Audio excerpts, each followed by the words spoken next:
folks, welcome to the Power of Zero show. I am the best-selling author of The Power of Zero, Look Before You LERP, The Volatility Shield, and Tax-Free Income for Life. That's right, I'm your host, David McKnight. If you're looking for someone to help you navigate the issues we're going to be talking about today, head over to davidmcknight.com. If you're a financial advisor and want to learn more about these types of concepts, you can head over to powerofzero.com. Today, we are going to be airing the second half of the interview that I did with Ed Slott. We will once again be reprising discussions on Roth conversions, on LIRPs, on the imperative to shift money from tax deferred to tax free, or as he likes to say, from forever taxed to never taxed. So we're going to be revisiting all of those issues plus much more in today's episode. Once again, we're talking really about Ed's book, and you can find a link to Ed's book on Amazon in the show notes. Hope you enjoy the interview. I'd like to circle back to the Roth conversion, and this is a question that we get a lot. People say, hey, look, Dave, if I recognize that tax rates are historically low. I'm currently in a 22 or a 24% tax bracket. Of course, we say if you're in a 22, max out the 22. And by the way, 24 is only 2% worse. So why would you convert an extra $150,000 if it only costs you 2% on the margin? But we have a lot of people who say, yeah, I recognize that, I'm currently in a 22, but when I do the conversion, I'm going to be piling that conversion on top of my current income. Whereas if I just postpone the receipt of this income until I retire, then I can take that money out at the 10, maybe 12% tax bracket. Therefore, there's that tax arbitrage that I'm having a hard time getting past. How do you address that with people that are squeamish about preemptively paying that tax because they think it's going to be slightly higher than it would be if they just postponed it? Well, that's the key to the Roth and the life insurance plan I just described. It's all about the tax rate arbitrage. You use the perfect word. So people think this is another big myth. I'll be in a lower bracket in retirement. Remember, if you don't do anything, you just let the IRA build and build and build, at 72, the plan is going to be out of your control because you'll be forced to take the money down at the prevailing rates, whatever they are, every year for the rest of your life.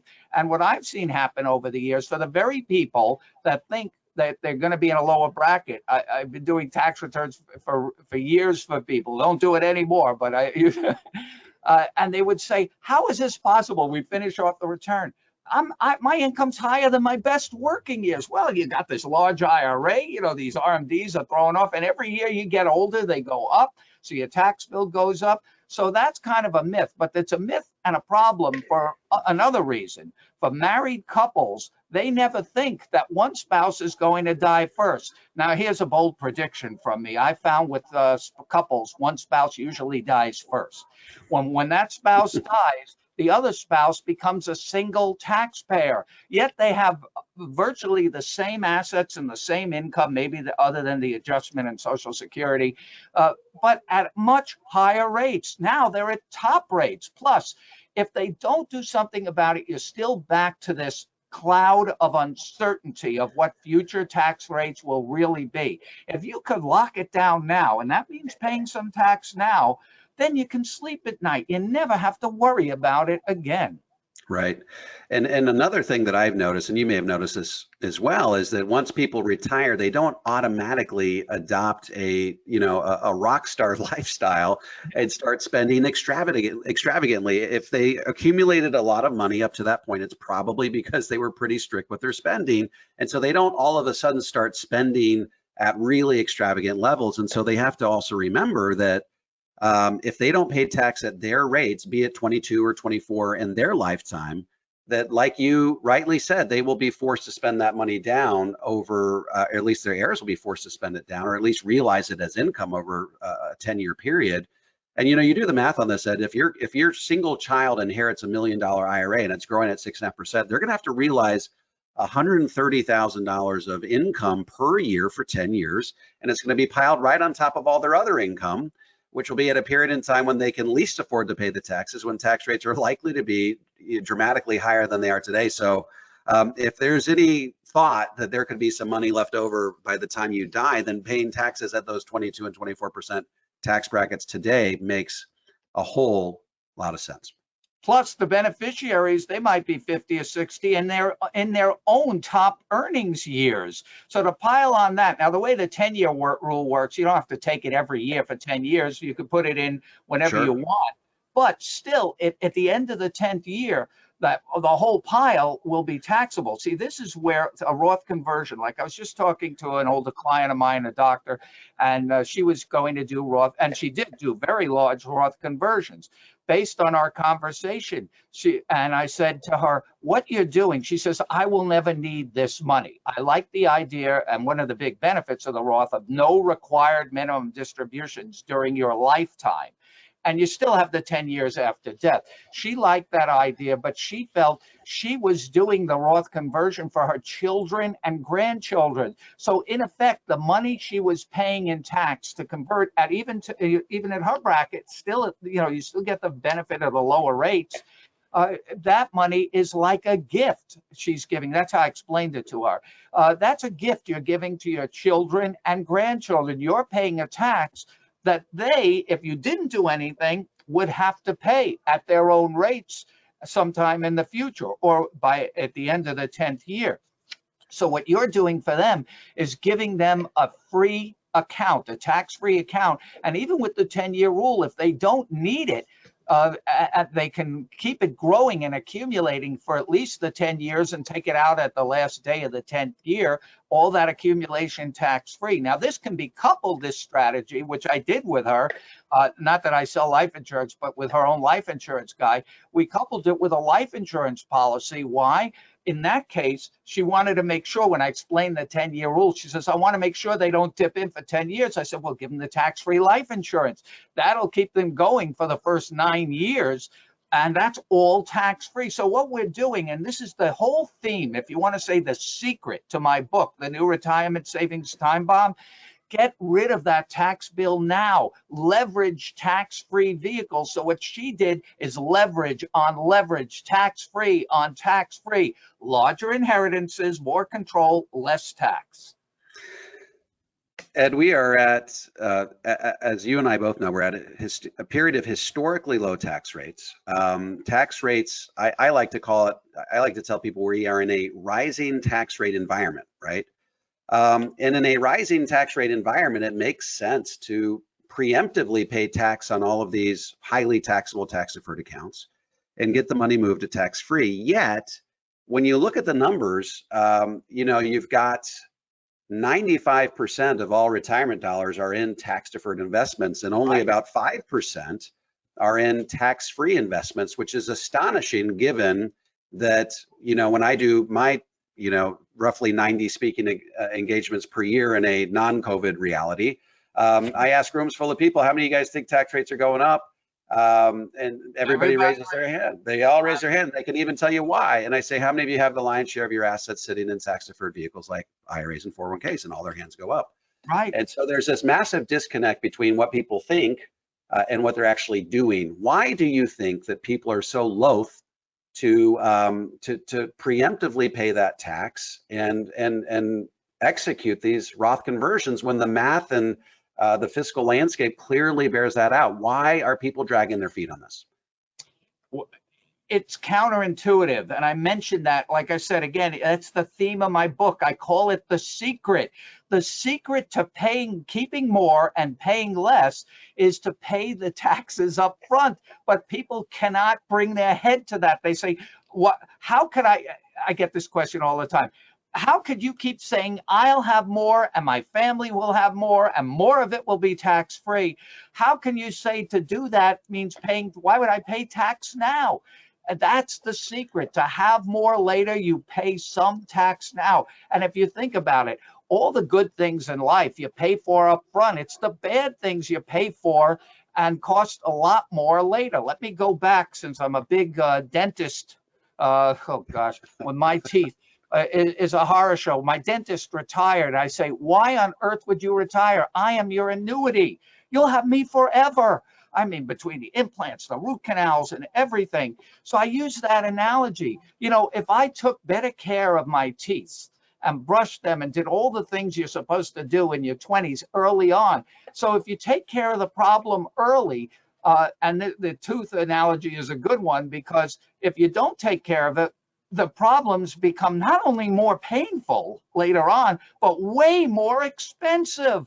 Just when you don't want to be uh, uh, spending gobs of money in retirement, when every dollar counts, when the paychecks stop, or to pass on to your loved ones. The secret is to get rid of the taxes now, and you have the opportunity. That's the secret to having more and more of it tax-free later. It's the secret. Pay taxes now, pay them up front.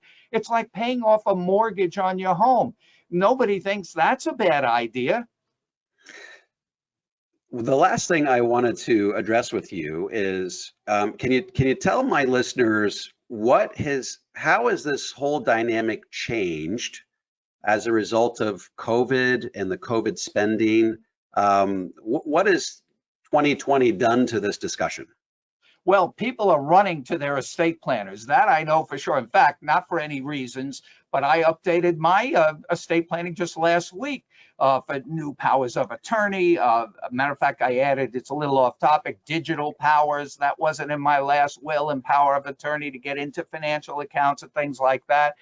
But a lot of estate planning attorneys I've spoken to are loaded with business. People either sick or worried about becoming sick or dying, and want to make sure their ducks are in a row. They have a legacy plan. So I think it's drawing more attention on creating a plan that works. And what they're realizing, advisors are realizing it, and people, that their current plan, due to changes in the tax law and other worries, just may not hold up. It may not be the plan they thought it was. Yeah, and not only that, but if you figure that there was already a massive freight train bearing down on America, and then you throw another $3 trillion of debt on top of that. I remember I was looking, I posted on Facebook one day, I said, hey, we just hit $24 trillion of debt. And then within 6 weeks, I was posting, hey, we just hit $27 trillion of debt. I mean, we accumulated $3 trillion over the course of 6 weeks, and what normally would take 3 years. And so all of a sudden we have this massive freight train that was bearing down on us, that picked up a little bit more speed. And so the cost of, that day of reckoning all of a sudden came a lot closer. David Walker talked about how, the unfunding of Social Security and Medicare accelerated by 3 years. And so now all of a sudden the government has to face this day of reckoning a whole lot sooner than they thought. They've got less time to address it than they thought, which means that the time period within which we can enjoy these historically low taxes is much shorter than we thought. Well, I think you only have this year. And back to the secret of paying tax now. Think about taxes like a stock. What do they always say with stocks? Buy low and sell high. It reminds me of that saying by the old comedian. I don't know if you remember him, with the one-liners, Henny Youngman. He said, Mm-hmm. Now this was brilliant. When he said it, it was funny, but it really holds up now. I use it all the time. He said, I'm putting all my money in taxes. The only thing sure to go up. That's exactly the theme of everything. It's buy low, sell high. You can buy off the tax rate now, just like a mortgage on your home. That's what the taxes in an IRA is. It's a mortgage on your IRA. Wouldn't you want to have it free and clear? You know what I always tell consumers? I do a lot of these retiree programs. So most of them have paid off their home. And I always remind them how they felt when they finally paid off the mortgage on their home and they own their home free and clear. I remember my own dad. He bought our house, the only house we ever had, in 1957, $16,000. He took a $12,000 30-year mortgage. It took him 30 years to pay it off. And I remember in 1987, when he made that last payment, he was so happy and proud to own his own home free and clear. And when I tell that story, people resonate. I felt the same way. Wouldn't you want that same feeling for where all your retirement savings in, your IRA, wouldn't you like your 401k? Wouldn't you like to own that free and clear? That's what paying the taxes now at bargain basement rates can do. Free and clear, tax-free forever. I love tax-free. Yes, you do, as do I. And Ed, you've used a lot of amazing analogies. Are all of these analogies in your book? I mean, do we have a way to? I got plenty more. I got stories right. on everything. Matter of fact, right. one of the stories I have in my life insurance chapter is about, if you're a baseball fan, Bill Yes. Buckner. You know who he Sure. is? Oh yeah, I told his story a long time. In fact, I learned that story from you. But please, for the benefit of our listeners, please tell it because it's an incredibly apt story for people that have money in IRAs. Right. So I'm a New Yorker, as you know, and my Mets finally were in the World Series again in 1986, and they won the World Series. Well, not totally his fault, but just to make the short story shorter, the ball went through his legs. He dropped the ball, okay, Right. and Mets won the World Series, and he was forever known for that. Even though he had done so many great things, if you look at his stats, he had more hits than half the people in the Hall of Fame. You know, more than I think he had 500 more hits than Joe DiMaggio or something. Incredible statistics. Yet the only thing they remembered about him, and when you mention his name, oh, that's the guy who dropped the ball, not his whole career. So that reminds me of an IRA. You can do everything right, and you build, and you save, and you invest, and you build. All of a sudden, you have all this money. But if you don't protect it, all your family will remember about you is that you blew it. You know, there's a saying in the record business: "You're only good as as good as your last hit." Well, that's all your family will remember about you. That last hit, you blew it. They won't remember you saved and scrimped and built this amazing retirement account through 30 or 40 years of hard work. When they get hit with the tax bill, say, "Oh, my dad really blew it." You know, so you Yeah. don't want to. So the point in the insurance is you want to remember them as a guy who did everything right, played to the end of the game, not the guy who dropped the ball. And as a testament to your point, I can remember watching that very thing happen. I can even tell you that it was Mookie Wilson who rounded third base and scored Right. that forced that game 7. And so, yeah, that's what people remember. And he's, Bill Buckner is talked about as the best player to not be in the Hall of Fame. And who knows if that, unfortunate error is what is giving people a hang up over it. Well, they did finally forgive him. I think back in, was it 2008 maybe, or recently he died. He died. So before, obviously, Yeah. they brought him out to throw out the first pitch at opening day in Fenway Park after they finally won a few World Series. So they were over it. He got a standing ovation. You had to have tears in your eyes for about Yeah. 5 minutes. I don't know. It was unbelievable. It reminds me a little bit of the episode with Steve Bartman with the Chicago Cubs, who interfered with that foul ball, and he was hated by Chicago fans, and they finally let him out of purgatory after years and years and years. So that warms my heart because Bill Buckner really was a great player and a great guy. So, well, Ed, I'd love for you to tell our listeners about 2 things. First of all, tell our advisors. We have a mix of advisor listeners and then just members of the general public. Tell our advisors how they can learn more about your workshops, and then after that, tell us about your book, when it comes out, and how they can get it. Well, for advisors, you've got to stay on top of your game. I think because there's such a heightened awareness from consumers, like we talked about, so much worry and fear and anxiety. They need somebody who can hold their hand and talk them through, but they also want people that know what they're doing. I found through a long career in this, the people with the most money want the best trained advisors. There's a lot of business out there, but you have to know what you do. Now, if you go to our website, we run, as Dave said before, well, I used to be out there all the time. I think by the time you see this, it's possible, I don't know the exact date, that I haven't been on a plane in a year. And this is from somebody who's on a plane almost every day for 20 years. Oh, So I goodness. used to do these programs. Obviously, we do them virtually, and that's going to continue for a while. Our 2-day training program is phenomenal. You get a 400-page manual. And any consumer watching, you would want to know that this is all the money you work for most of your working life. You want to know that you have an advisor that is up to the minute, because the laws are changing rapidly. We mentioned a few of them. We mentioned the Tax Cuts and Jobs Act, the big ones, the Secure Act, the CARES Act, but there's a lot of rulings and cases under the radar, and we teach all of that. We teach advisors how to help people keep more of their money, how to do great tax planning. People want to keep more of their hard-earned money, but the advisors have to be well trained on that. Going to a course here and there is just not enough. You got to stick with it. So our website is irahelp.com. www, I don't even know if anybody says that anymore, IRA Help, IRAhelp.com. And I have my new book, The New Retirement Savings Time Bomb. It kind of looks like this. I don't have, it's coming out very soon by the time you see this. The New Retirement Savings Time Bomb. Because there are more severe threats to people's retirement savings, and they're relying on advisors who know their stuff to get them everything they want. And what do they want? If you are listening, 3 things: larger inheritances, more control, and less tax. Or what I say at the end of every one of my seminars, you want your plan, not the government plan. Oh, when I say that, people start saying, Ed, what's the government plan?